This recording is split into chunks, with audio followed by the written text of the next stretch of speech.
سڵاتان لەوێت بەیانی ئەو بینەرانە باش کە بینەری هەمیشەیی بەیانی 24 و بەیانی ئەو بینەرانەش باش کە ئەم بەیانیە لەگەڵمانە هاتوون بینەری بەرنامەکەمان بن بۆی کە ببینن چەند بڕگەی سەرنجڕاکێشمان هەیە لە مۆدو ئەوانیشە بن بە بینەرمان بێکومان. هیوادارم کە لە هەر کوێیەکن تەندروست بن، سەلامەت بن و هیوادارم هەمیشە دڵخۆش و شاد و ئاسوودە بن. ئەمڕۆژ وەکو ڕۆژەکانی دیکە دەستمان کرد بە پرۆگرامی بەیانی باش و لە یەکەم ڕۆژی هەفتەیە هیوادارم کە هەفتەیەکی پڕ لە خێر و خۆشی، پڕ لە باشی و پڕ لە تەندروستیتان هەبێت. پێکەوە دەستەکەین بە بەیانی باشی ئەمڕۆ یاخود ئەم بەیانی 24 کە ئەمڕۆ هەمانە، چونکە کۆمەڵێک بڕگە بابەتی جوان و ناوازەمان بۆتان ئامادە کردووە. بابەتەکانمان و تەوەرەکانمان بەم شێوەیە ئەبێت بۆی کە بزانن کە ئەمڕۆ بینەری چی دەبن، ئەویش بەشداری خانمان لە پرسە سیاسەکان تەوەری یەکەمی پرۆگرامی ئەمڕۆمانەوە باز لە ڕێژەی بەشداری ژنان لە سیاست و بربەستەکانی بەردەمی ژنان دەکەین. و بابەتێکی دیکە کە ئامادە کراوە ئەمڕۆوەتان بەکاری لەسەر کراوە، هونەرمەندێکی کورد بەکاری هونەری چەندان چیرۆکی تراژێدی لە ئیستانبول نمایش دەکات. ئەو هونەرمەندە تورەکە دەکاتە ئەمڕازی سەرەکی بۆ گزارشکردن لە ئازارەکانی کورد. جا دەزانن بۆچی تورەکە ئێستا لە ناو تەوەرەکەمانە بۆتان باس دەکەم کە بۆچی تورەکە. و بابەتێکی دیکەمان ئەوەیە کە زانەکانی سکۆتلاند کار بۆ ئەوە دەکەن کە ڕووەکە ژێردەریایەکان نەک هەر بۆ کۆگاکردنی کاربۆن بەڵکو بۆ کارپێکردنی ئۆتۆمبیلیش بەکار بهێنن. ئەمەش بابەتێکی دیکەیە. ئەمانە بابەتانن کە ئەمڕۆ بۆ ئێوە ئامادە کراوە، بابەتی پڕ لە سوود و زانیاریە و جگەلەوە بابەتێکەکە دەتوانین ئەمڕۆ ئەو پرسەی کە زیاتر با بڵێین سەبارەت بە ژنانە لە کایە سیاسیەکانە زیاتر قسەی لەسەر بکەین، چونکە تەوەری سەرەکی بەرنامەکەمانەمەیە وەک باسمان کرد سەبارەت بەوەش میوانمان دەبێت. و ئێستاش بەیەکەوە دەست پێ دەکەین بە بەیانی 24.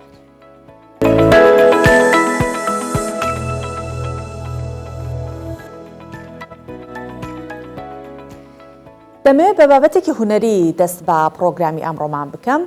ئەویش ئەوە بووکەهان لە هێدلاینەکان بۆتانم باس کرد کە هونەرمەندێک بە تورەکە ئازارەکانی کورد دەخاتە ڕوو.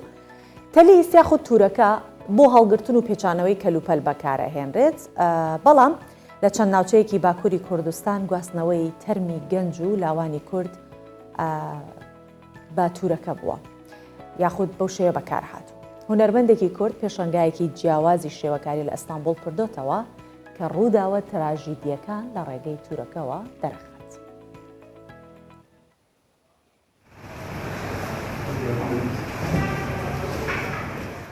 تورک کۆدە دیرۆکە مرۆڤاییەدا بمەبەستا بارکردنا کەلوپەلان هاتیە بەکارانین لێ 200 ساڵە 21دا لە عەدنیگاریە کوردان ji بۆ بارکردنا تەرمێ مرۆڤان هاتیە بەکارانین. ئەو پێشانگەژی لەسەر تورۆکان رە ئێش و کێسێرە کوردان نیشان دەدە.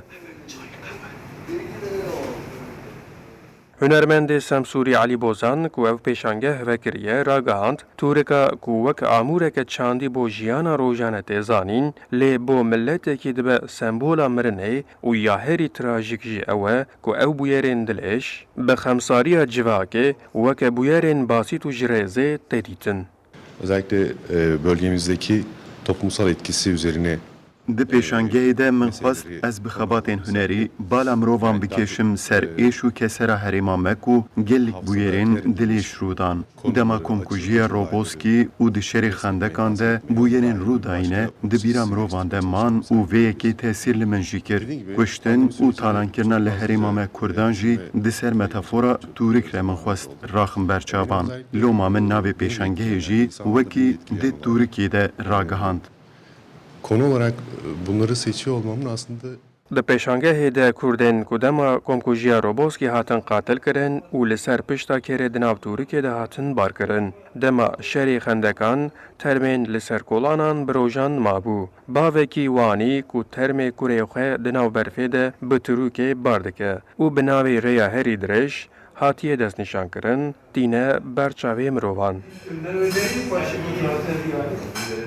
Yani sanat biraz daha acımızı yansıtır.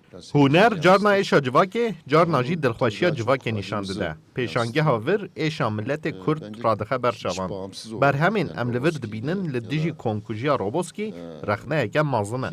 Hani zalimlikleri kimi Dünyayı da büyerên bi vê rengî gelek hene yê herî berçav xwe êşa ku Kurdan büyerê ser Kurdan bindestiya wê û birînên wê cûr be cûr wê ew tişt dike ez wê bawerî me yani yê mirovek binêrê helbetê tesîr bike. پێشانگەها بناوێ دە تورکێدا حتا 21 مژدارێ دێ vekirîbe.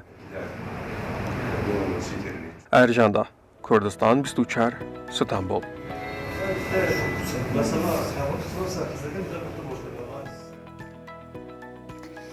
بەڵێ خانمان واڕۆڵی بەرچاویان لە ناو کۆمەلگا بە تایبەت لە چەند ساڵی ڕابردوو حاشا هەڵنەگرە. کۆمەلگای کوردستانی ئێستا بۆ پرسی خانمان و بۆ بە جێگەیاندنی ئەرک و مافەکانی زیاتر هەنگاویان ناوە.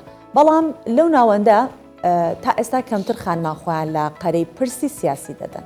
خانمێکی کۆمەڵناسەڵێ لایەنە سیاسەکان خۆیان ڕێگە لە خانمانەگرن تەنیا ڕێگە بە بوونی خانمان دەدەن و کەمتر ڕاوێژیان پێکراوە و چالاکوانێکیش لەو بارەیە ئەڵێت خانمانیش هۆکارە چوونە یاخود هۆکارن چونکە خۆیان لە پرسە سیاسەکان پێنەگات. خانمان توێژی دیاری ناو کۆمەڵگا بەڵام بیر و باوەڕی کۆمەڵگا دەربارەی بەشداری خانمان لە پرسە کۆمەڵایەتی و سیاسیەکان وەکو ڕابردوونەماوە و گۆڕانی بەسەر هاتووە. تا ئێستاش ڕێژەی خانمان لە پۆستە سیاسیەکان کەمە وەکو پێویست نییە. ئەم خانما وەکو چالاکوانێکی کۆمەڵاتی تووڕەیە لەوەی تاکو ئێستاش خانمان وەک گوڵی ناو دانیشتەکانی سیاسی سیر دەکرێن و دەرفەت بە خانمان نەدراوە بەشداری کارایان هەبێت. خۆ بڕیاری 125 نەتەوە یەکگرتوەکان کە هەیە باز لەوە دەکات ژنڕۆڵی هەبێ لە بیناکردنەوەی دەوڵەت لە کە سەربازیەکاندا لە مەفاوەزەکاندا لە بینی لایەنە ناکۆکەکە کوا کام ژنانە ڕەئیان هەیە کام ژنە لە مەکتەب سیاسیەک لە سەرکرداتێک هەستاوەتەوە ڕەیەکی هەبووە بۆی دروستکراوە تەنها و تەنها چەند ژنێک ڕەنگە لە پەرلەمان یا لە حکوومەت بە درێژای ئەو چەند ساڵە هاتبێتە پێش و ژوانێ بەشێکیان ئەسڵ ئەوانە نەبوو بن کە خۆیان دروستکرد کە بە خۆیانەوە مادوو کە خیبرەیانێ کە شارەزاییان هەیە لەوانەیە کەسانێک هاتبوون ژنەکانیش بۆ خۆیان بڵێن وڵا ڕاستە کە دەڵان ژن و سیاسەتیان نەوتووە ئەوە حیزبەکانن کە پیاو قیادەیان دەکا کە پیاو بەڕێوەیان دەبا کە پیاو پێیان دەڵێت ئەو ژنە بێنە کە دەنگی نەبێ و ڕەنگی نەبێ و هەستی نەبێت تاوەکو تۆ بتوانیت تەحەکومی پێ بکەیت. ئەوە کێشەکانە کە ئێمە جگەلەوەی من دەڵێم کۆمەلگا هۆکارە من دەڵێم ڕاستە من خۆم سەرەتا هەر ئەسڵ لەگەڵ کۆتا نەبووم هەتا وتارێکیشم ئەو کاتی لەسەر نووسی کۆتا بۆ بەڵام کە هاتی دێناو کۆمەڵگە بەڵێ کۆمەڵ پێویستە بۆ ئەمڕۆ چونکە بەداخەوە ئێمە وەکو لەسەر تاوتم ئێمە ئەسن لە سیاسەتی حیزبەکاندا نەبووە ژن دروست بکرێت و کیانێکی هەبێت و بڵێ بابە کۆمەڵگا وەکو ئینسانێکە وەکو تەیرێکە گە باڵێکیشکە بە باڵێک نافرێ. ئەم خانمە چەندی ساڵە لە بواری کاروباری خانمان کار دەکا جا لە کۆمەڵگا ڕێگری لایەنە سیاسەکانی کوردستان و خودی خانمانیش لە کەمی بەشداریان لە پرسە کۆمەڵاتی و سیاسەکان بە هۆکار دەزانێ ئەو دەڵێ دەیبا خانمێک خۆی لە دنیای سیاسی پێ بگەێنێ ئەو کات گلەیی خۆی بکات. ئافرەتێک تۆزێ دەرکەوێ هەزاران ڤیددیو هەزاران شتی ناڕاستی بۆ دروست دەکرێت کە جارێکی دیکە ئەوە شکاندنی ئافرەتەکەیە شخصێت و کەسایەتی ئافرەتەکەی دەشکێنێت ناتوانێت خۆی بگرێتەوە زەحمەتە ئەوی تریان لیست و لایەنە سیاسیەکان بۆ نمونە هەتا ئێستا هیچ بەرپرسێکی لقی ئافرەتمان نییە تا ئێستا محافظێکی ئافرەتمان نییە ئەوانە بووە لەبەرەوەی لیست و لایەنەکانیش ناتوانن ئەو سیقەیە بە ئافرەت بدەن کە مەیدانی ئیش بکات لە کاتێکدا زۆر ئافرەتی مەیدانیشمان هەبووە کاری کردو و سەرکەوتوش بووە ئەوانە هەموو هۆکارن بۆی کە ئافرەت نەتوانێت پشت بەخۆی بەستێت جگە لەوەش بابەتێکی تر هەیە کە ئافرەت خودی خۆی ڕێگرە کە بەرەو پێشەوە بڕا بۆ لەبەرەوەی بە زیاتر خەریکی ماڵە هەوڵ نادا خۆی بەرەو پێشەوە ببە ئەوانەش هۆکاری سەرەکین بەڕاستی. کاتێ پرسی بەشداری ژنان لە پرسە کۆمەڵاتی و سیاسیەکان دێتە ئارا و باسی لەسەر دەکرێت یەکەم وەڵام بەرپرسیارەتی خێزان و ماڵە دێتە پێش کە بە ئەرکی خانمان ناوبراوە ئەمەش بە گوتەی کەسانی شارەزا لە پرسەکە بە دەگمەن خێزانێ ڕێگە بە خانمان دەدا لە پرسە هەستیارە سیاسیەکان بەشدار بن و خودی خانمانیش هەست دەکەن بەشدار بن و دەڵێن کێشە نییە ئێمە خۆمان ڕەتسەشکێنی دەکەین و وەک چۆن هاتینە ناو پرسە کۆمەڵاتیەکان لە داهاتوشدا سەنگەری سیاسەتیش دەگرینە ئەستۆ. هێرۆ مەولودی کوردستان 24 هەولێر. بەڵێ هەر وەک بینیتان کە هاوکارم هێرۆمۆلودیە بابەتێ ئامادە کردبووە لە کۆتاییش ئاماژەی بۆ کرد کە دەڵێن با خۆمان ڕەچەشکێن بین واتە خانمان خۆمان ڕەچەشکێن بین. دەمەوێت زیاتر سەبارەت بم بابەتە قسە بکەین. میوانی تایبەت بە تەوەرەکەم لەیلا عەبدوجەبارە کە لەگەڵمانە ئەمڕۆ بەشدارە ئەندامی پەرلەمانی کوردستانە کە ئەمڕۆ لەگەڵ گفتووەکەین سەبارەت بەم بابەتە. بەیانیت باش خات و لەیلا هیوادارم کە باش بیت، هیوادارم کە بەیانیەکی پڕ لە وزە و پڕ لە تەندروستیت هەبێ.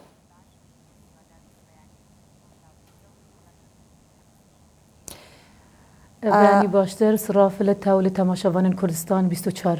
زۆر سپاس بۆ تۆ. خات و لەیلا بەشداری ژن لە کوردستان لە چ ئاستێکا بینی؟ بەڵێ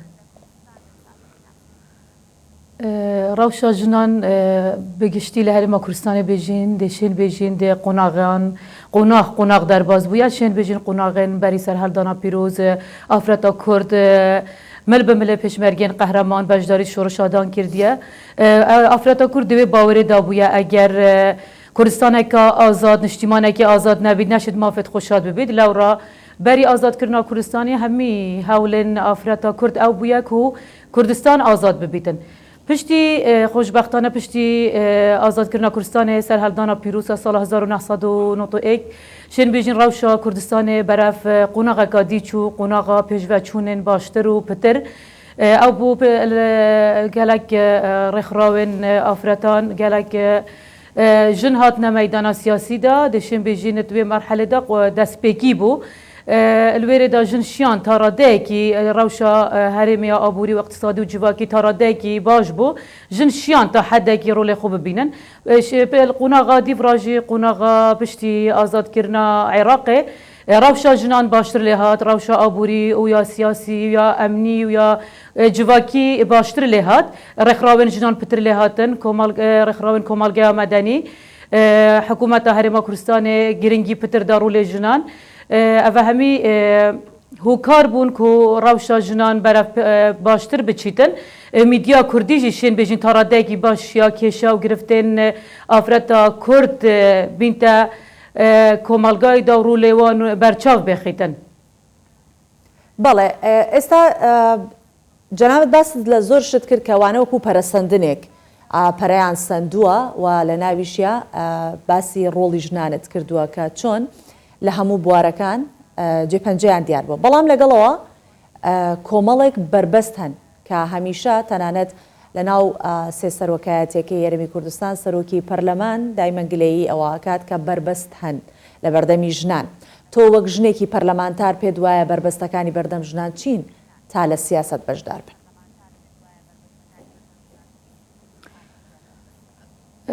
بێگومان ئەو قۆناغت مە ئاماژە پێگیرین قۆناغت باش بوون بەس گەل هەندێکدا ژی ئەو پێنگاوت هاتینە هاوێتن ڕەنگە دیف خواست و طموحا ئافرەتە کوردستانی نەبیتن ڕاستە لای حکوومەتە هەرێما کوردستانی ڕێژە هاتە دیارکردن قۆناغێکێدا ڕەنگە ئەو ڕێژە وەکرد بیت و ئەو دەلیڤەدا ژنان ڕەنگە ئیجماعێک لەسەر وەیەکی نەبیتن و ژن ڕێژە بوو بێتە دیارکردن ئەگەر ئەم بژین ئەم ئێکسان بین تبیا ژن بێتە منافسە سیاسیدا وەکو زەڵامێکی ڕۆڵێ خوب ببینیت و دەنگاب دەست ببینێتن بەس بە قۆناغایەکێ بێگومان دەست دانانا ڕێژەی بوێیەکی بووە و کۆمەلگا باوەری بشیانên jinê hebîtin xweşbextane wê rêje hatiye destnîşankirin wekir ku komelgahê ew bawerî bişiyanê jinê hebît me dît jî zûr helbijartinan da jî jin şiya dengê xwe bigehîte Perlemanê Kurdistanê ku ev jî pêngavên here dilxweşkerin bes ew timoha me divêtin me divêt me civakekê eksan civakekê mirov salarî ne jin salarî ne piyaw salarî bîtin bêguman berbest hene berbestên civakî dibin berbestên siyasî dibin ev hemî dibîne berbestên malbatî jî bes eger em miqarine bikin miqarine li salên pêşî tanûke pêşveçûnên gelek baş çêbûne li salê notan renge afretek mehendîse ba endazyar ba doktor ba yan mamosta ba gelek berbest û regirî hebûn ûke بdehan afret û hezarehan mamosta dam û dezgeh hezarehan afret buwarên cuda cuda da rolê xwe dibînin. جشبر به که امشن بجین قناق پیشوچونت باش چه بوینه بس اف پیشوچونه رنگ دیف خاص و طموح افراد کردستان نبیتن زۆر باشە خات و لەیلا ئێستا باسی بربەستەکانت کرد کە کۆمەڵە بربەستە جڤاکیە بربەستی دابوونەریتە تۆکو پەرلەمانتارێک لە ناو پرۆسەکەیت لە ناو پرۆسە سیاسیت کامیان مەلموسە کامیان هەستی پێ ئەکرێت وەکو پەرلەمانتارێک کۆمەلگا خێزان دابوونەریت لایەنی سیاسی کامیان زیاتر ڕێگرن لە بەشداری سیاسی ژنان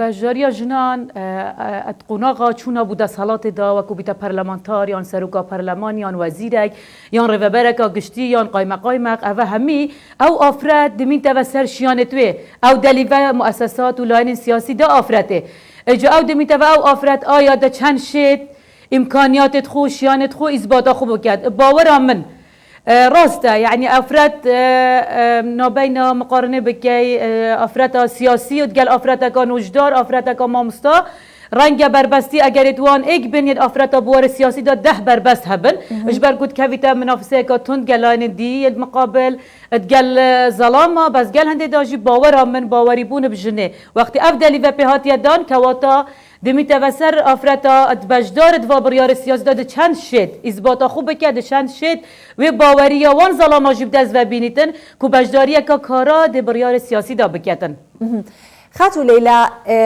کاتێک کە ژنانە چنە ناو کە سیاسەکانەوە یان ئەو پلۆپۆستانە وەرئەگرن کە لە شەقامی سیاسی دەنگدانەوەی هەیە پێت وایە ئەتوانن بۆ ژنان کار بکەن یعنی جێی خۆیان گرتۆتەوە بۆ ژنان هەوڵیان داوە کاتێک کە پلۆپۆستێکی بۆ شێوەیان پێ ئەدرێت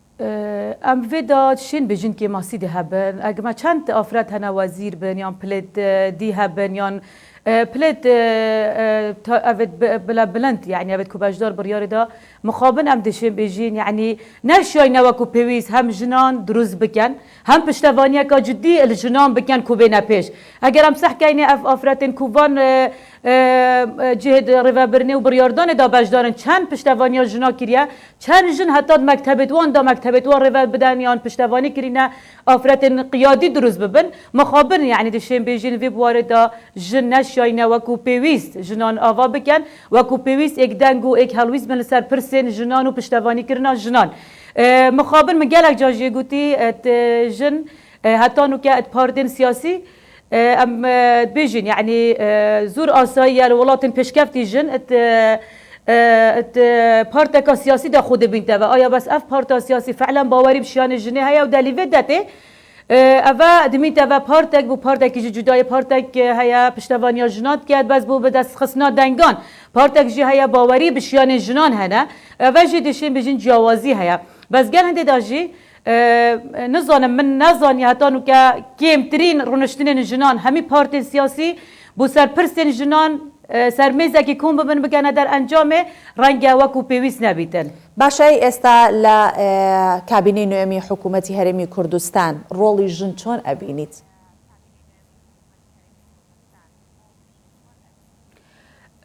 او جه خوشحالیت و کابینه دا هم کابینه که گلک باش بو کروله که باشتر و پتر دا جنان الوزارتان دا سروکات یا پرلمانی دا مؤسسات دی دا حتی همشین بجین قوناغ به قوناغ جواز بو یعنی که اگر هر لجنه یک جپیتا پیکینان ولی هاتیه اگر افراد اکتی دا نبید که ماسیه اوه بینگاوین دل خوشگرن راستی تایبت دوی کابینه دا قوت کتن کو افراد باوری پتر بخو هبید دوی دلیوه و رول پیتی دادن ادگل هنده دا جوات کت کو کمالگا و کو ظلامکی سیاسی چو تفسح کت بهیزب قوتا و تفسح کت افراد جی امشین بجین و کو گشتی کمالگا گورانکارین باش شبوینه همبر افراده او ما آماجه پیکری جنب دست خصنا دنگان بکو او رجابات یا دستکرم دنگت خو سرکفتینه او پنگا و گرنگا و کابینه دا سروکا پرلمانی افراد کو او یکم جاره او جی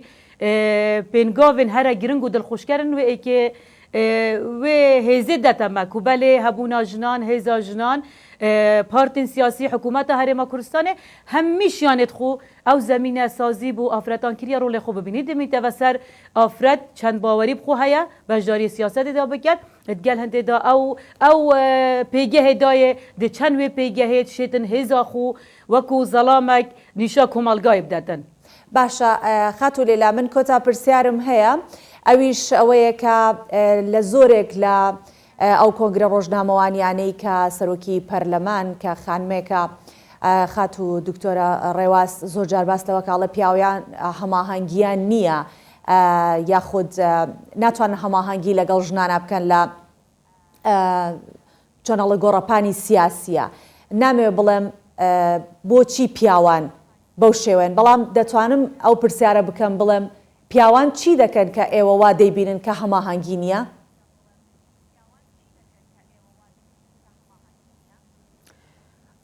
من ڕێز بوو خفتنا سەرۆکە پەرلەمانی هەنا ڕەنگە زۆر جاراژی واقعیانە بەحسی زۆر گرفتان کردبیت ئەڤژی بەشێکە شوێ گرفتی ئەمشین بێژین ئەڤە نزبەیە ناسەد لە سەد وایەک و هەماهنگ نەبن زۆر جارە پشتەوانە پێزن بۆ ئافرەتی دەلیڤە هات بەس گەل هەندێک داژی زۆر جاراژی بەربەست و ڕێگیرن ئەمشین بێژین ئەڤە نزبەیە دمیتەڤە سەر ئافرەتێ و سەر وێ پارتا تو تێدا هاتی ئایا چەند پشتەوانە و ئەو ئافرەت خۆ خۆ دە چەند شێت خۆ پێش بێخیدن ئەز بۆ بچوونا من یعنی هەردوو پشتەوانیکردنە ئافرەتان و ڕێگیریکردن هەردووک هەنە جوواکی مەدا ئەوە دیش دەمیتەوە سەر هێزە ئافرەتێ و باوەریبوونە ئافرەتێ بخۆ و بشیانت خۆ و ئەو پارتا تێدا ئایا فعلەن باوەریەکە ڕاستەقینە بشیانت ئافرەتێ هەنە یان وەکو بۆ هەندێ بوو پرسا دیموکراسی بوونەیە بۆ هەندێ ژن لە هەرێمە کوردستانێدا کار دەکەن ئەوە دەمیتەوە پارتێک بوو پارتێکادی جیاوازی هەیە.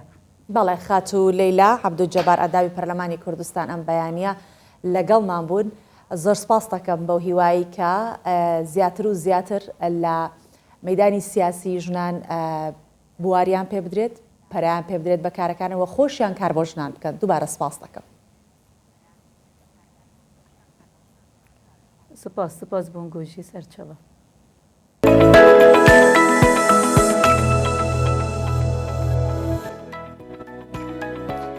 لە دوای تەوەرەکەمان دێمە سەر تەوەری تەندروستی دەمەوێت لە ڕووی تەندروستیەوە هاوکارمان دنیا عادل کە ئامادەکاری دەکات بۆ ئەوەی کە تەندروست بن هەمیشە ئەوە هەندێک جار ئەو بابەتانی کە ئێوە دەبێت ئەو ڕێنوێنیانە جێبەجێ بکەن ئەو کاری لەسەر دەکات و ئێمەش لەم تەوەرە بۆ ئێوەی باسەکەین. ئەمڕۆ باسی نەشتەرگەری دانانی سیلیکۆن و کاریگەریە تەندروستەکانی دەکات بابزانین دنیا ئەم بەیانیە چی ئامادە کردو. سڵاتان لێبێ دنیا عادلم لە تەندروستی بەیانی 24 لەگەڵتانە. بۆ ئەم جارە بەزە نەشتەرگەری بەکارهێنانی سیلیکۆن و کاریگەریە نێرینەکانی دەکەین. خەڵک هەڵی دەبژێرن بۆ هەندێک هۆکار کە بریتین لە زیادکردنی قەباری مەمکەکان گۆڕینی شێوەیان یان ڕێکتر دەرخستنیان. کردداری نەشتەرگەری کردنەوەی مەمک بە شێوەیەکی ئاسایی لەگەڵ کەسەکە ئەنجام دەدرێت بە بەکارهێنانی بێهۆشکردنی گشتی لە نێوان 60 بۆ 90 خولەک دەخایانێت. نەشتەرگەریەکە پێستەکە یان لە خوارەوەی ئاریۆلا یان لە خوارەوەی مەمکەکە دەبڕێت. گیرفانێک لە ژێر مەمکدا جیا دەکاتەوە و لەوانەیە ماسولکەی پێکتۆرالیز پاڵەپەستۆ بکات و ئیمپلانتەکە دابنێ. مرۆڤ نابێت بڕیار بدات بە زووی نەک تەنها لە بەرگرانی نرخی نەشتەرگەرێکە بەڵکو پێویستە بزانین کە دەرئەنجامەکان مسۆگەرنین. ئەنجامە نەرێنیەکانی دوای نەشتەرگەری دانانی سیلیکۆن لە مەمک وەک دروستبوونی ئازاری کاتی هەڵاوسان و شینبوونەوە هەستکردن بە توندی لە سنگدا بۆ چەند هەفتەیەک. هەندێک ئاڵۆزی دیکە هەن کە ڕوو دەدەن بە زۆری وەک ترسناکی ئەستور و بەرچاو کە کاڵ نابێتەوە. ڕقبوونی شانی مەمک بەهۆی بچووکبوونەوەی شانی برینەوە لە دەوروبەری پێچانەوەکە پارچەیەک لەو شوێنی کە دزە دەکات دەتوانێت ببێتە هۆی بگری بچووک بە ناوی گرانیلۆما سیلیکۆن. ناتوانێت شیری مەمک بدات یان شیری کەمتر لە جاران بەرهەم دێنێت. ناڕازی بوون لە ئەنجامەکان و پێویستبوون بە کردەی پزیشکی زیاتر زیان گەیاندن بە دەمارەکان ئەکرێت ببێتە هۆی ئەوەی گۆی مەمکەکان زیاتر هەستیار ببن. هەندێک نیشانە هەن کە ڕاستەخۆ پێویستە سەردانی پزیشک بکات وەک سوربوونەوەی پێست لە دەوروبەری مەمک بارێکی نائاسایی هەڵاوسان کە دا نامرکێتەوە. هەستکردن بە سووتانەوە لەم شوێنەدا. بەپێی توێژینەوە پزیشکەکان سلماندویانە سیلیکۆن کە یەکێکە لەو مادانی لە بواری نەشتەرگەری مەمک و بابەتە جوانکاریەکانی دیکە بەکاردێت کاریگەری مەترسیدار دروست دەکات لە داهاتوودا بۆ نەخۆشیەکانی هەڵاوسانی جونگەی ڕۆماتیزمی و نەخۆشی گورگەی پێست و ڕقبوونی شانەکان. ئەو نیشانانەی لەم پارەدا دروست دەبێت خوێنبەربوون و کڵۆتبوونی خوێن و هەڵوەرینی قژ و دروستبوونی برین لە دەم و کێشەکانی چاو و بیرهاتنەوە. هەر تەندروست بن. بۆ هیوایی کە هەموو خانمان هەمیشە تەندروست و لەشساڵ بن. باوین لەسەر تەوەری هونەریەکەمان کە تەوەری دووهەم بوو، ئەویش بەم بابەتە دەتان بەمەوە ناو تەوەرەکە یاخود دەرگای تەوەرەکە دەکەینەوە کە میوانیشمان دواتر هەیە. بۆ بڕێودان بە توانەکانی گەنجان سنتەری ئاڵا لە سلێمانی پێشەنگایەکی شێوەکاری بۆ گەنجانی شێوەکار کردوتەوە کە 82 گەنج لە سنووری سلێمانی و دەوروبەری بەشداربوونە لە کۆتا ڕۆژیش باشترین سێ تابلۆ هەڵدەبژێڕێت و خەڵات دەکرێت. 82 گەنجی شێوەکار بەشدارن لە پێشەنگەیەکی شێوەکاری سێ ڕۆژە لە سلێمانی کە لەلایەن سنتەری ئاڵا بۆ گەنجان ڕێکخرابوو. ئامانجەکەی کۆکردنەوەی توانای گەنجانە. سەرپەرشتیاری سەنتەرەکە دەڵێت ئەنجامدانی ئەم چالاکیانە بۆ خستنە ڕووی توانای گەنجەکانمانە بۆ ئەوی بتوانن خزمەتی وڵات بکەن لە ڕێگەی هونەرەوە. پێمان باش بوو لە شاری سلێمانی بۆ شێوەکارانی سلێمانی پێشەنگای بکەینەوە بۆ ماوەی 3 ڕۆژ بەردەوامە لە کۆتا ڕۆژە ڕێوڕسمی کۆتایی دابشکردنی خەڵاتە باشترین ئەم پێشبڕشیە ئەم پێشەنگایە باشترین تابلۆ و خەڵات دەکرێت یەکەم و دووەم سێمەکان.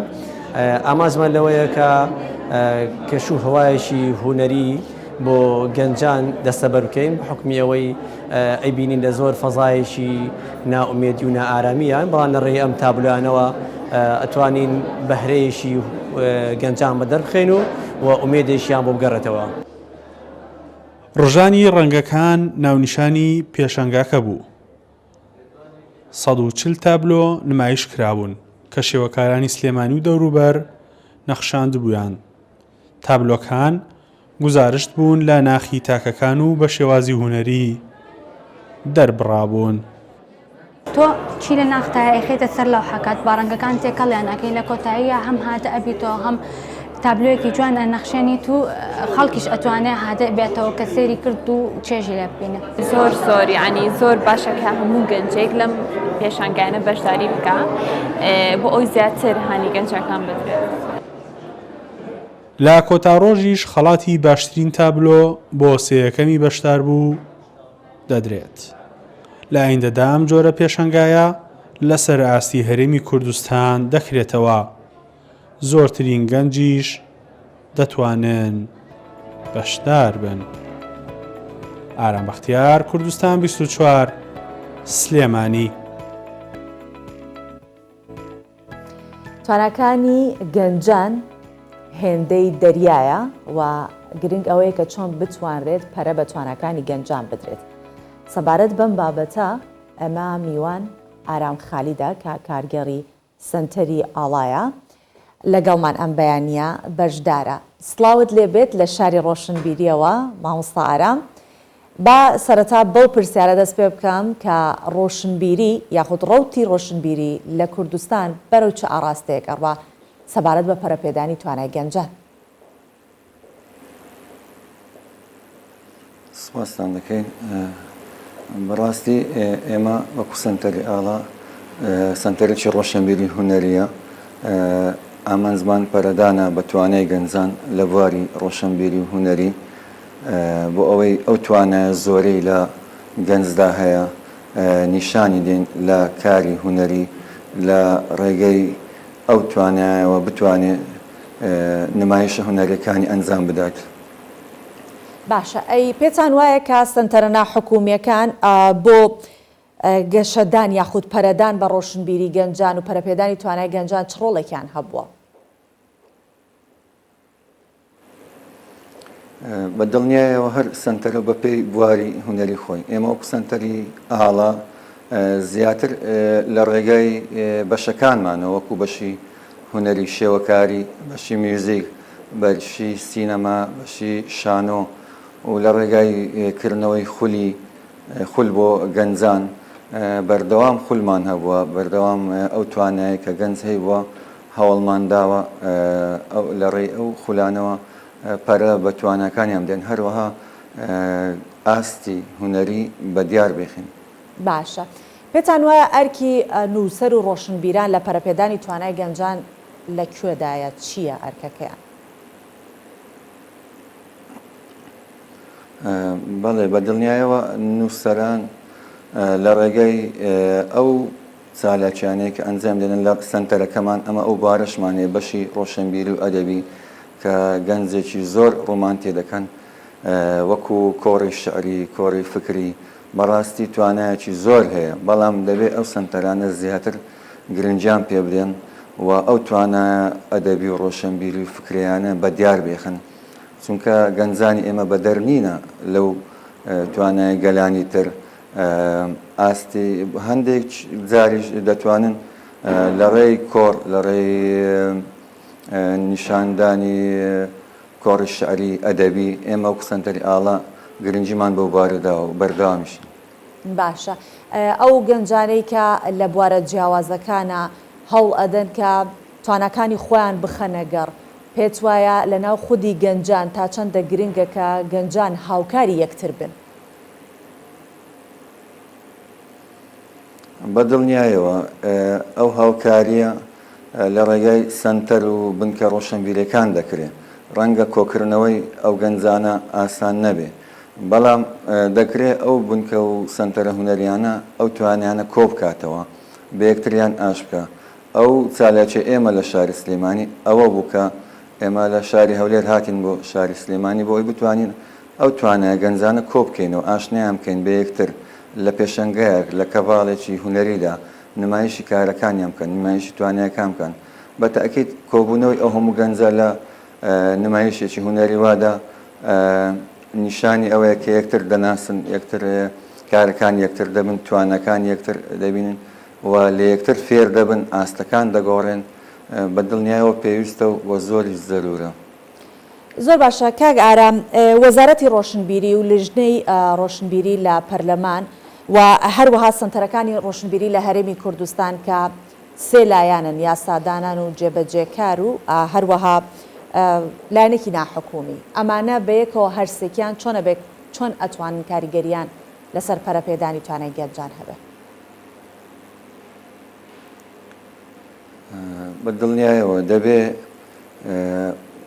مافی گەنجان لە کاری هوەری بپارێزرێت جا لە ڕێگای یاسای پەرلەمان لە ڕێگای وەزارەتی ڕۆشنبیری لە ڕێگای ئەو ڕێکخراوە ناحکومیانە بەیەکەوە بتوانن ئەو توانای گەنجان بە یاسایەک ڕێک بخرێ یاخود یاسایەک هەبێ بۆی کارەکانیان توانەکانیان نەفەوتێ زۆر جار گەنجان کاری خۆیان دەکەن توانای خۆیان دەردەخەن بەڵام مافیان پێ نادرێ یان مافیان پێشێل دەکرێت گرنگە یاسایەکی هوەری هەبێ بۆی بتوانن بەڕاستی ئەو توانیانە لە ڕێگەی یاسا و ڕێک بخرێ ئەوە زۆر پێویستشە. زۆر سپاس دەکەم ئارام خالید کارگەری سنتەری ئاڵا لەگەڵمان بوویت ئەم بەیانە بۆ قسەکردن لەسەر پەرەپێدانی توانای گەنجان. سپاس. زۆر سپاس بە ئێوەش دەستان خۆش.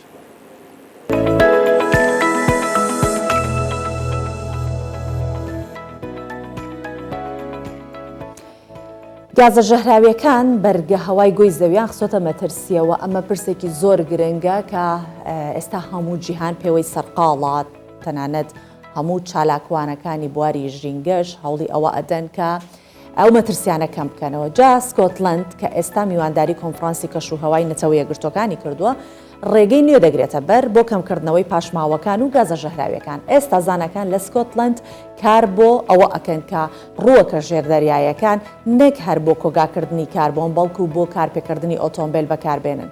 وا توێژەران کە لە سکۆتلند و ئەمریکاش ئەو هەوڵەیان کردوتە کردار و یاخود کڵی دەریا و ڕۆکەکانی ژێر دەریا و پاشماوە دەریاکانیش ئێستا کەڵکیان لێوە ئەگیرێت و دەیکەنە چەندین بەرهەمی جۆراجۆر ئەمە جگەلەوەی کە وەکو ئالیک بۆ ئاژەڵیش بەکاریەهێنن. ئاوی پاک و ساردی کەناری ڕۆژ ئاوای سکۆتلەندایە وەک دەبینرێت ئەمانە مەرجی تەواون بۆ کەنار دەریاکە و لە ژێر ڕووکەشدا گەشە دەکات. بە گوتەی لێکۆڵەر ئیلبۆرن باشترین ماوەی گەشەکردن لە مانگی کانونی دووەمەوە کاتێک ڕووناکی و خۆراکی ناو ئاوەکە لە باشترین کاتدان. لە کاتێکدا کە کڵی دەریایی گەورە دەبێت کاربۆنی زەریایی هەڵاکێشێت. ئەم ساڵ چاوەڕوانی ئەوە دەکەین کە لە ئێستادا ببێتە ئاژەوەیەکی تا ڕادەیەکی هاوسەنگ بۆیە ڕەنگە نزیکەی 9 تۆن دیۆکسیدی کاربۆن یەکسان بێت کە ئێمە لە زەریاوە هەڵی دەگرین.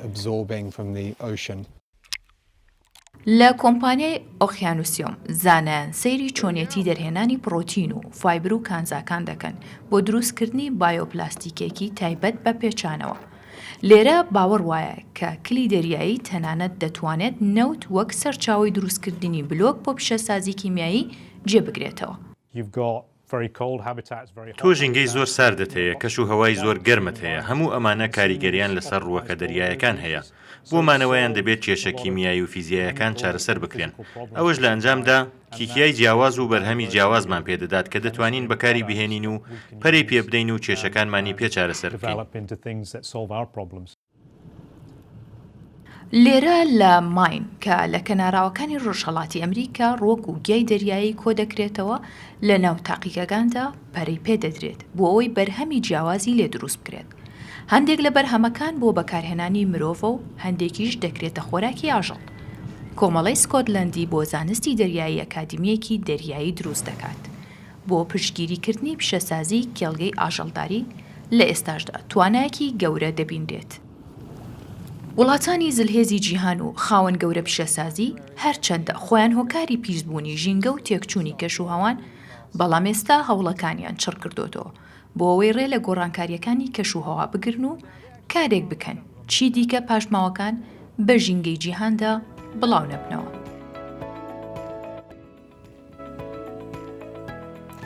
ڕاستەکە ڕووەکە ژێردەریایەکان بۆ کارپێکردنی ئۆتۆمبیلەکان وا کاری تێ ئەکەن کە ببێتە وەکو یەکێک لە سوتەمەنیەکانی دیکە، بەڵام ئەمە لەلایەکەوە لەلایەکی دیکەوە ئۆتۆمبیلی کارەبایی هەتا دێت بەرەو زیاتر بوو نەچێت و لە ناو گەلێک لە وڵاتانیش گرنگی تایبەتی پێدێت. ئەمە لەبەرچی وەک وتم بۆی کە پیسبوونی ژینگە کەمتر بکرێتەوە، بەرگە هەوا چۆنڵەت باشتر بێت، مەترسیەکانی کەمتر ببێتەوە و ئێستا بەکارهێنانی هەتا دێت زیاتر دەبێت ئەو سوتەمەنیانەی کە کاریگەریان لەسەر کەش و هەوا نابێت. بۆ نمونە تاڕادێکی باشیش کۆمپانیەکانی بەرهەمهێنانی ئۆتۆمبیل زیاتر کارەبایی بەرهەمهێنن. سویدیش پلانیان هەیە کە تا ساڵی 2025 بەکارهێنانی ئۆتۆمبیلانەی کە بە بنزین و گازۆیل کارەکەن کەم بکەنەوە و زیاتر گرنگی بە ئۆتۆمبیلی کارەبایی بدەن. جا لەم راپۆرتە کە ئاوەرە هەورامی هاوکارمان ئامادەی کردووە زیاتر وردەکاری تێدایە بینەری بن.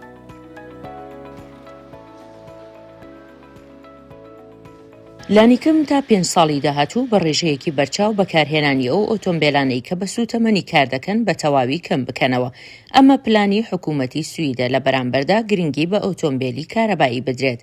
بۆ ئەم ساڵ 70,000 ئۆتۆمبیلی کارەبایی لە سوید تۆمار کراوە بە گوتەی خاوەن پێشانگاکانی ئۆتۆمبیل لە سوید لە 2 ساڵی ڕابردوودا فرۆشتنی ئۆتۆمبیلی کارەبایی زیادی کردووە.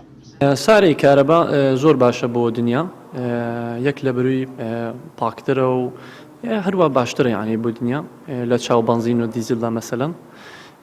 دووش سعرەکانی دیزل و بنزین و خەریکە زیاتر ینی زیاد دەکات. حکومەتیش وردووردە حەز دەکات خەڵکەکە ینی وردووردە بۆ لای سارەی کاربا بڕات. بۆیەوە ئێمەش مەسەلەن وردووردە هەروە خەریکین سارەی کارەبا و هیبری دەکڕین و ئەفرۆشین. ئەو خەڵکانە کە تەلەفۆنەکەن مەسەلەن بۆ معرەزەکە وردەوەرە هەروە زیاتر سارێک هەست دەکەین ئێمە ینی کە ئەوان ئەیانوێت سارەی کارەبا و هیبرید بکڕم.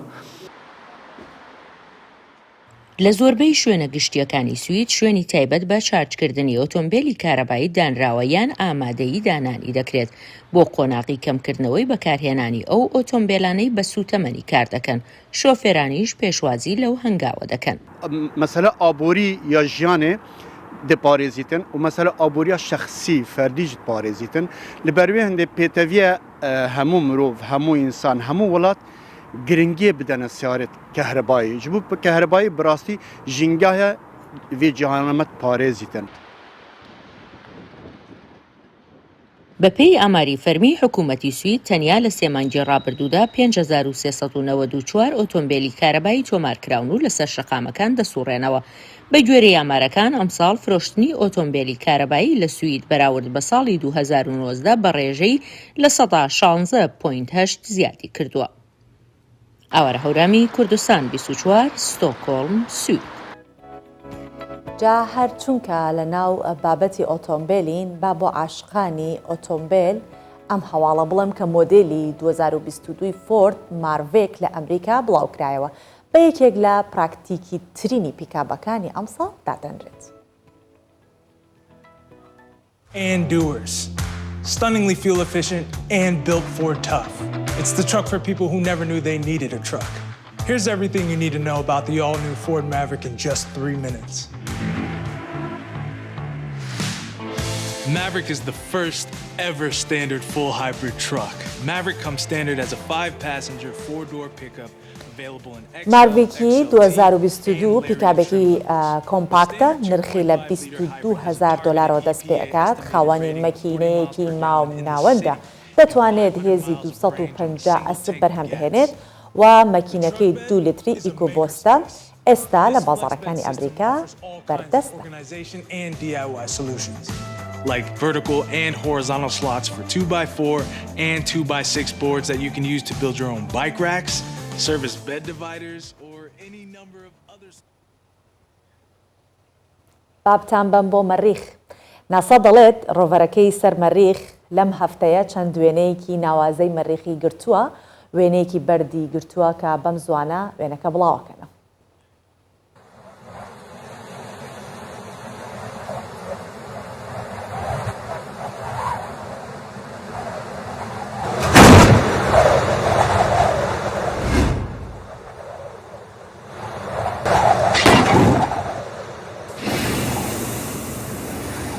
ناردنی ڕۆڤەرێک بۆ سەر مەریخ موعجزەیەکی زانستیە. دوای چەندین ساڵ هەوڵدان ناسا توانیوێتی ئەو ڕۆڤەرە بنێرێت تا سەر مەریخ بۆ گرتنی وێنە و تیشتکدان لە خاکی مەریخ و ناردنەوەی داتاکان بۆ سەر زەوی.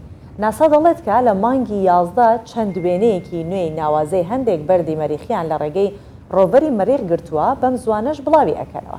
ڕۆڤەرەکە وێنەی هەندێک بەردی گرتووە، یەکەم جارەکە ناسا توانیوێتی ئەو بەردانەی مەریخ ببینێت و بە مەبەستی لێکۆڵینەوە سەیری وێنەکان دەکرێت بزانێت تەمەنی ئەو بەردانە چەنێکە، هۆکاری گۆڕانکاریەکان چی بووە کە لەوانەیە پەیوەندی بە هەبوونی ئاو لەسەر مەریخەوە هەبوو بێت ملیۆنان ساڵ بەر لە ئێستا.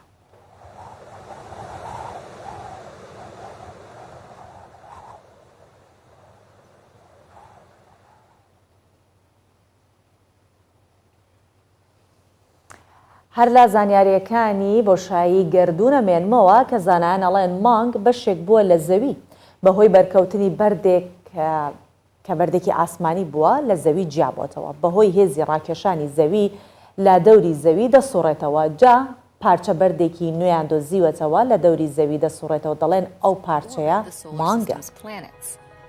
And one of those moons calls Earth home.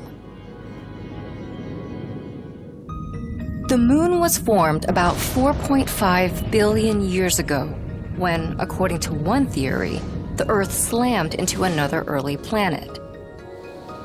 Debris from this collision began to orbit Earth and accumulated, forming today's moon. The moon is the 5th largest natural satellite in the solar system, with a diameter... و سوڕانەوەی مانگ لە دەوری زەوی دەبێتە هۆکاری دروستبوونی شەپۆلی دەریا و دروستبوونی کەش و هەوای زەوی بە بێ مانگ و دەریاکاری زەوی ناجوڵێت. ژیان لەسەر زەوی هەر بەردەوام نابێت بە هیچ شێوەیەک. پارچەیەکی مانگ دۆزراوەتەوە بەردێک لە دەوری زەوی دەسوڕێتەوە. زانەکان ئەڵێن چی لەم بارەیەوە؟ ئەڵێن ئەم پارچەیە یاخود ئەمە پارچەیەکی شکاوی مانگە کاتێک لە زەوی جیابۆتەوە. هەر لە دەوری زەوی دەستی بە سوڕانەوە کردووە، بەڵام قەبارەکەی زۆر لە مانگ بچووکترە، نەیانتوانیوە بزانن ئایا ئەو پارچە مانگە ئەوە مانگە یان بەردێکی بۆشایی ئاسمانە بەهۆی هێزی کێشکردنی زەوی لە دەوری زەوی گیر بووە و هەر ئەسوڕێت. Across a quarter of the moon's surface and is nearly deep enough to fit Mount Everest inside. The moon orbits our planet at an average distance of 30 Earths. It rotates at the same rate.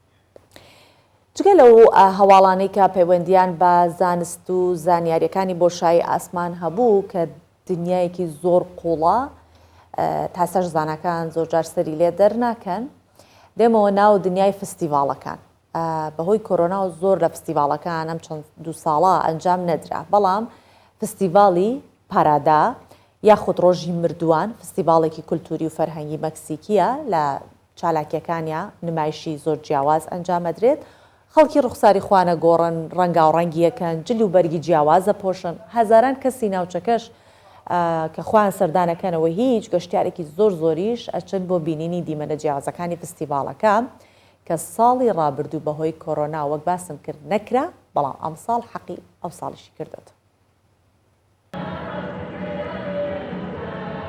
ئێسکە پەیکەر جلوبەرگی ڕەنگین مۆسیقای ماریاچی و سەمای جیاواز ناوەندی شاری مەکسیکۆی داگیر کرد. لە فستیڤاڵی پارادای ڕۆژی مردووان کە بۆ یەکەم جار دوای سەرهەڵدانی کۆرۆنا لە وڵاتە ئەنجام دەدرێت هەزاران کەس لە خەڵکی ناوچەکە و گەشتیاران نۆرەیان لە مەکسیکۆی پایتەخت بەستووە بۆ بینینی دیمەنە جیاوازەکانی فستیڤاڵەکە کا ساڵی ڕابردوو بەهۆی کۆرۆنا ئەنجام نەدرا. وەک زۆر کەسی دیکە یادیرا کە ڕوخساری وەک کاترینا بۆیاخ کردووە هاتووەتە نمایشی یاریمردن بکات کە بووەتە سیمبۆلی یەک لە فستیڤاڵە هەرە گرنگەکانی مەکسیک. ساڵی ڕابردوو دەمویست بێم بەڵام فستیڤاڵەکە پوچەڵ کرایەوە ساڵانی پێشتر جەهاتم زۆر قەرەباڵغ بوو نەمان دەتوانی کە بگەین بەڵام ئەمساڵ دەرفەتمان بۆ ڕەقساوە گەیشتوونەتە پێشەوە زۆریش خۆشحاڵی.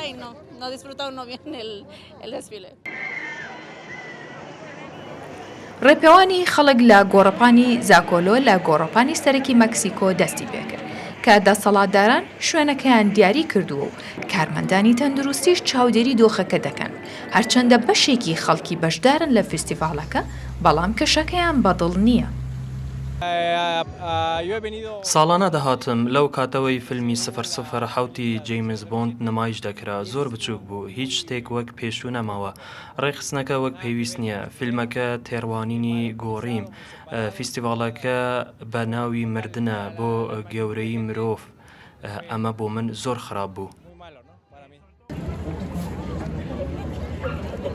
فستیڤاڵی پارادا یاخود ڕۆژی مردووان فستیڤاڵێکی کللتوری و فەرهەنگی مەکسیکە و ساڵانە لە کۆتاییەکانی مانگی ئۆکتۆبەر ئەنجام دەدرێت بەڵام ساڵی ڕابردوو بەهۆی کۆرۆنا هەڵوەشایەوە لە چالێکەکاندا نمایشی جیاواز دەکرێن و خەڵکی ڕوخساریان دەگۆڕن و بۆ یاخی دەکەن و بەرگی جیاوازیش بەکاردەهێنن. جا بێگومان بەهۆی کولتورە جیاوازەکانەوە فستیڤاڵەکانیش لە وڵاتێکەوە بۆ وڵاتێکی دیکە زۆر جیاوازن و تەنانەت هەندێک فستیڤاڵ هەیە کە تایبەتە بە کولتوری وڵاتان. ئێستا فستیڤاڵی کولتوری لۆکمێلا شێکێکە لەوانە کە بە فستیڤاڵێکی کولتوری و فەرهەنگی پاکستان دائەنرێت بە بەشداری هەزاران کەس کە لە ناوخۆ و خەڵکی دەرەوەیە بەڕێوە ئەچێت. توانای میزوسیانەکان و دەستڕەنگینی بەشداربووان سەرنجی خەڵک ڕائەکێشێت لەو فستیڤاڵە. فستیڤاڵەکە نمایشکردنی تەواوی کولتور و فەرهەنگەکانی پاکستان لە خۆ ئەگرێت لە هەموو پارێزگاکانی بە شێوەیەک فستیڤاڵەکە وەک نمایشکردنی هەموو پاکستانە لە یەکشی. جۆرە و جۆری چالاکیەکانی فستیڤاڵی لۆکمێلا کە پێک هاتووە لە میوزیک و سەماکردن و خواردن و کەرەستە دەستیە کولتوریەکان ئیسلامابادی پایتەختی تایبەت کردووە. توانای میوزیسیانەکان و دەستڕەنگینی بەشداربووان وای کردووە خەڵکێکی زۆر نەک لە ناوخۆی پاکستان بەڵکو و نێردەی وڵاتانی وەک ئەمریکا و سعودیە و فەڵەستین لە فستیڤاڵەکە بەشدار بن. ئەمە دەرفەتێکی زۆر باش بوو بۆ من هەموو پاکستان لێک شوێن ببینم. من هەموو بەشەکانی فستیڤاڵەکەم بینی بە تایبەتی سەماکەلتوریەکان سەرنجیان زۆر ڕاکێشان زۆر چێژبەخشە. ئامانج لەم فستیڤاڵانە پەرەپێدانە بە پاراستنی هونەرەکان بە گشتی و هونەرە کەلتوریەکان بە تایبەت چونکە پاکستان یەکێکە لەو وڵاتانەی کە کولتورێکی دێرین و مێژووی هەیە و چەندین ئاین و نەتەوەی جیاوازی تێدا دەژین. هەر بەشێک لە فستیڤاڵەکە تایبەت کراوە بە پارێزگایەکی پاکستان و لە ڕووی هەموو جۆرە جیاوازیەکانی ئەو پارێزگایانە بەراورد بە پارێزگا و ناوچەیەکی دیکە چالاکیەکانیان نمایش کراوە.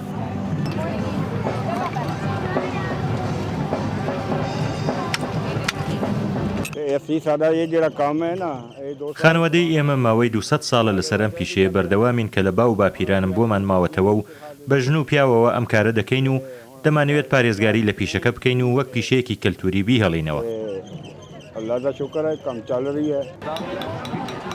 فستیڤاڵی لۆکمێلا گرنگیەکی تایبەتی پێدراوە کە ساڵانە لە کاتی خۆی ئەنجام دەدرێت و هەموو ساڵێک بە بانگێشکردنی کۆمەڵێک میوانی بیانی ئەو پەیامە دەگەێنێت کە خەڵکی پاکستان کولتوری وڵاتەکەیان بە پیرۆزی چاولێ دەکەن و دەیپارێزن و فستیڤاڵەکە لەلایەن دامەزراوەی میلی و کولتوری لۆکڤێرسا سەرپەرشتی دەکرێت.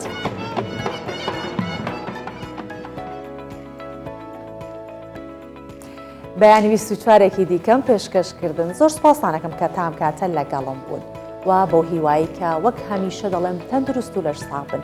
جا من پێتانەڵێم بەخواتانە سپێرم تا سبەینێ بە یەکەگەینەوە ماڵاو هەرشاد.